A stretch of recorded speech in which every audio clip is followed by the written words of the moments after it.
Hello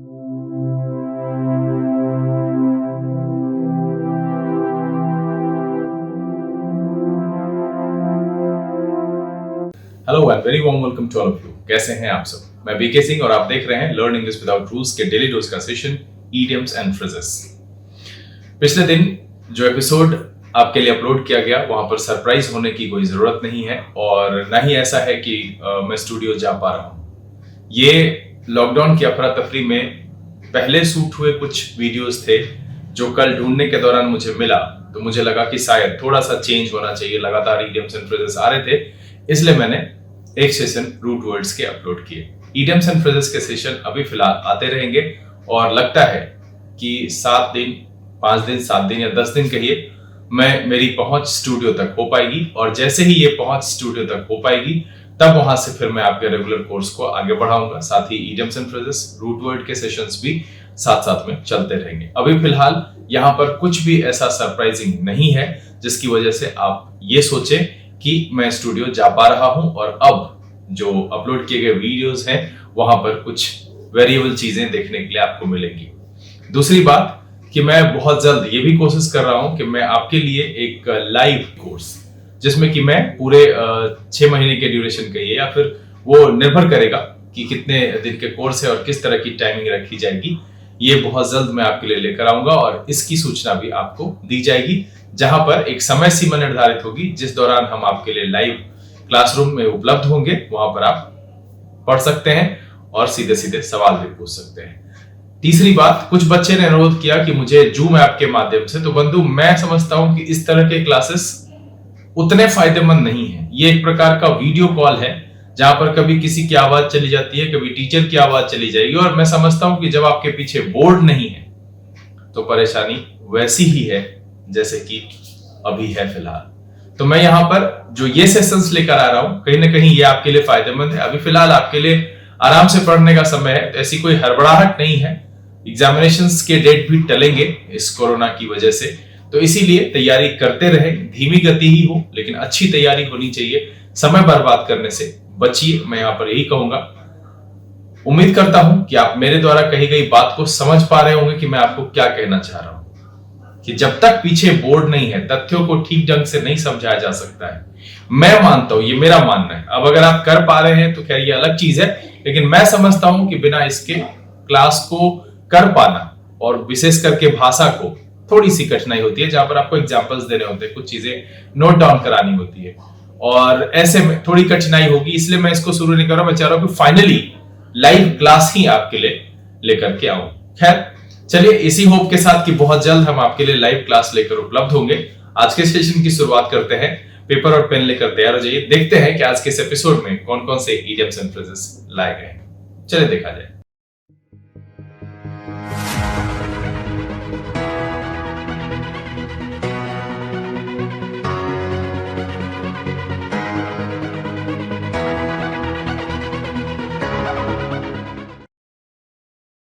आइए अब हम यहाँ पर इस एपिसोड की शुरुआत करते हैं ठीक उसी प्रकार से पिछले एपिसोड की कुछ झलकियों के साथ, ताकि पिछले एपिसोड में लाए गए इडियम्स एंड फ्रेजेस की रिव्यू एक बार आपके सामने हो जाए।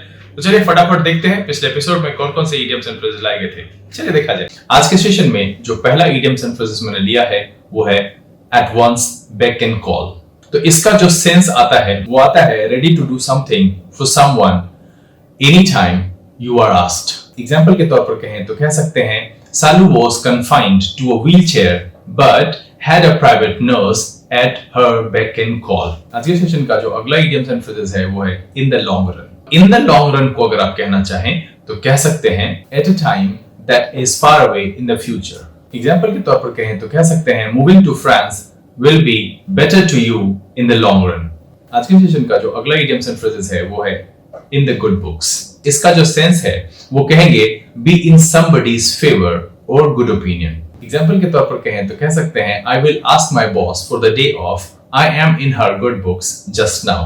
आज के सेशन का जो अगला idioms and phrases है वो है the pros and cons।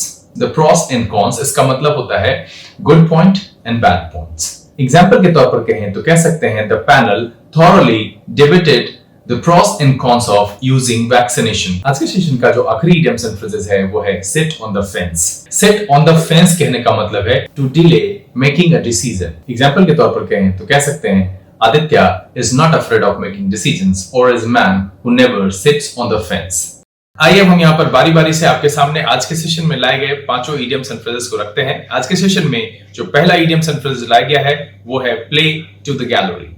Play to the gallery. अब देखिए कि सबसे पहले हम गैलरी को समझते हैं। गैलरी चाहे वो फोन में हो या फिर ऐसे गैलरी कई जगहों पर आपने सुन रखा होगा, और वो ऐसा होता है जो एक मैनर से, तरीके से, और एक जो है वाव वाला जो फैक्टर होता है उसमें होता है, उसको इस तरीके से तैयार किया जाता है गैलरी, चाहे वो किसी भी चीज की आर्ट गैलरी हो या फिर कोई और, उसको ऐसे सजाया जाता है जो मनमोहक हो, जिसे लोग एडमायर करें, अप्रिसिएट करने लायक वो होता है। अब यहाँ पर है प्ले टू द गैलरी, तो मतलब है कुछ भी ऐसा एक्ट करना जो एडमायर के लायक हो, मतलब एडमायरेशन जहां पर हो, जहां एप्रिसिएशन हो, मतलब ऐसा व्यवहार करना, ऐसा कुछ करना जिससे लोग आपको सपोर्ट करें, आपको एडमायर करें।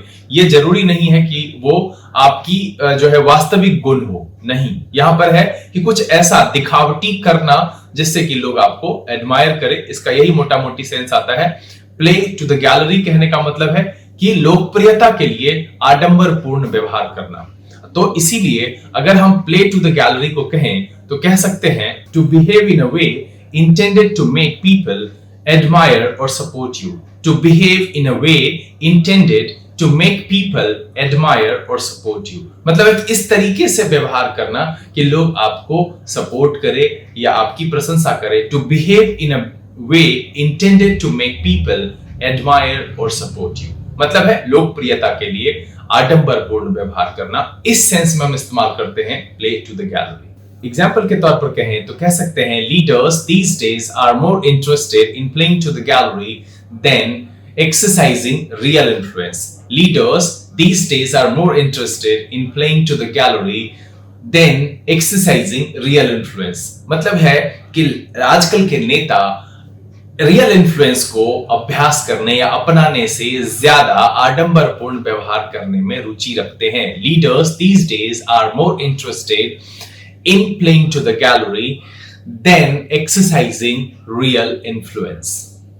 आज के सेशन का जो अगला idioms and phrases है वो है sick in one's shoes। अब यहां पर देखिए कि इसको बड़ा ही आसानी से समझा जा सकता है। सबसे पहले तो once की बात कर ले।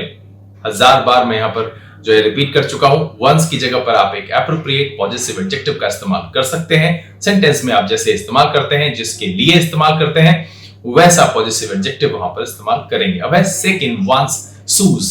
जब हम sick का मतलब कहते हैं तो कांपने से कहते हैं, हिलने से कहते हैं, और shoes का मतलब है जूते से।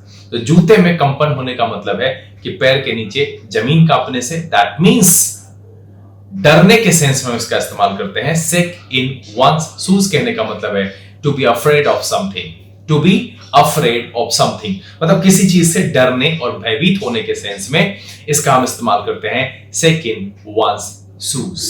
एग्जाम्पल के तौर पर कहें तो कह सकते हैं the film was so scary she was shaking in her shoes। the film was so scary she was shaking in her shoes। Film इतना डरावना था कि वह भयभीत हो गई। फिल्म इतना डरावना था कि वह भयभीत हो गई। The film was so scary she was shaking in her shoes। आज के सेशन का जो अगला idioms and phrases है वो है in high spirits। अब देखिए यहाँ स्पिरिट का जो सेंस है इसका मतलब होता है भावना से, उत्साह से, उमंग से, जोश से, इसका हम सेंस लगाते हैं। तो इन हाई स्पिरिट कहने का मतलब होता है, हाई का मतलब होता है ऊंचा, मतलब काफी ज्यादा उमंग, उत्साह और भावना से। तो इसका जो सेंस है वो बड़ी आसानी से आप पकड़ सकते हैं, वेरी हैप्पी एंड एक्साइटेड, काफी खुश और उत्साह से या उमंग से। इस सेंस में हम इसका इस्तेमाल करते हैं in high spirits, very happy and excited. Example के तौर पर कहें तो कह सकते हैं all the children were in high spirits on the last day of the school। all the children were in high spirits on the last day of the school। सभी बच्चे स्कूल के अंतिम दिन काफी खुश और एक्साइटेड थे। all the children were in high spirits on the last day of the school। आज के सेशन का जो अगला idioms and phrases है वो है a stone's throw। अब यहाँ पर देखिए कि stone's throw कहने का मतलब है पत्थर को फेंकने से, उसको जो फेंके उसके लिए है, और यहां आप इसे बड़ी आसानी से याद रख सकते हैं कि आम का मौसम है और आप सब में से कोई ही बिरले ऐसा होगा जिसने पत्थर चलाकर अपने बगीचे से या किसी के बगीचे से आम ना तोड़ा हो। तो स्टोन्स थ्रो कहने का मतलब है, और हम उसी आम पर पत्थर चलाते हैं जो हमारी पहुंच में होता है। तो स्टोन्स थ्रो कहने का मतलब है वेरी शॉर्ट डिस्टेंस। इसको जो हम इस्तेमाल करते हैं थोड़ी दूरी पर या वेरी शॉर्ट डिस्टेंस के सेंस में हम इसका इस्तेमाल करते हैं, अ स्टोन्स थ्रो। एग्जाम्पल के तौर पर कहें तो कह सकते हैं my house is just a stone's throw from the P&M mall. My house is just a stone's throw from the P&M mall, मतलब है मेरा घर P&M मॉल से थोड़ी दूरी पर है। My house is just a stone's throw from the P&M mall. आज के सेशन का जो आखिरी इडियम्स एंड फ्रेजेस है वो है बोन टू पिक। अब यहां पर देखिए कि अगर आप इसे समझने की कोशिश करें तो बड़ी आसानी से समझ सकते हैं। बोन जब हम कहते हैं कबाब में हड्डी, ये आपने सुन रखा है, और बोन का होना मतलब है वो बाधा के सेंस में कह सकते हैं, कुछ अरंगा के सेंस में, सम इश्यूज के सेंस में या परेशानी के सेंस में आप उसे ले सकते हैं। And bone to pick, pick का मतलब है चुनकर हटाना, चुनना, मतलब है उसका निपटारण करना, कोई भी ऐसी समस्या का होना और उसका निपटारण करना, इस सेंस में हम इस्तेमाल करते हैं। मतलब है बोन टू पिक को जो हम यूज करेंगे, talk to someone about something annoying they have done. To talk to someone about something annoying they have done मतलब है कि दो व्यक्ति के बीच में किसी ऐसे मुद्दा जिसका कि निपटारण करना हो, उसके लिए हम इस्तेमाल करते हैं bone to pick. To talk to someone about something annoying they have done. Example के तौर पर कहें तो कह सकते हैं he has got a bone to pick with you. He has got a bone to pick with you. मतलब है उसके पास कुछ मुद्दा तुमसे निपटाने के लिए है। उसके पास कुछ मुद्दा तुमसे निपटाने के लिए है। He has got a bone to pick with you. उम्मीद करता हूं कि अभी के ये 5 idioms and phrases, इसके मीनिंग और सेंटेंसेस में इसके यूज आपको बखूबी समझ में आ गया होगा। अगर इस वीडियो से आपको कुछ सीखने के लिए मिला, ये वीडियो आपको अच्छा लगा, आप इसे लाइक कर दें। अगर आपने चैनल सब्सक्राइब नहीं किया है प्लीज सब्सक्राइब कर लीजिए। जो लोग पहले से जुड़े हुए हैं वो इसे ज्यादा से ज्यादा सोशल नेटवर्किंग साइट पर शेयर करें। पढ़ें, पढ़ाएं, खुश रहें, मस्त रहें। एक और बात, ये वीडियो अभी आती रहेगी। idioms and phrases के एपिसोड में कोई भी रुकावट फिलहाल नहीं है और यथासंभव कोशिश करूंगा कि बहुत जल्द लाइव आ सकूं, या फिर अपने स्टूडियो से बोर्ड पर जो रेगुलर कोर्सेस हैं, आपके ग्रामर पोर्शन है और सारी चीजों को लेकर के जल्दी उपस्थित होगा। और अंत में जाते जाते वही दोहराऊंगा कि घर में रहिए, स्वस्थ रहिए, मस्त रहिए, पढ़ते रहिए, अपनी कमजोर कड़ियों को दुरुस्त करने के प्रयास में लगे रहिए। अगले दिन इसी जगह से 5 नए idioms and phrases के साथ फिर उपस्थित होते हैं। तब तक के लिए लर्न इंग्लिश विदाउट रूल्स के सेशन से this is BK Singh signing off. Keep reading, keep practising. Thank you, God bless you.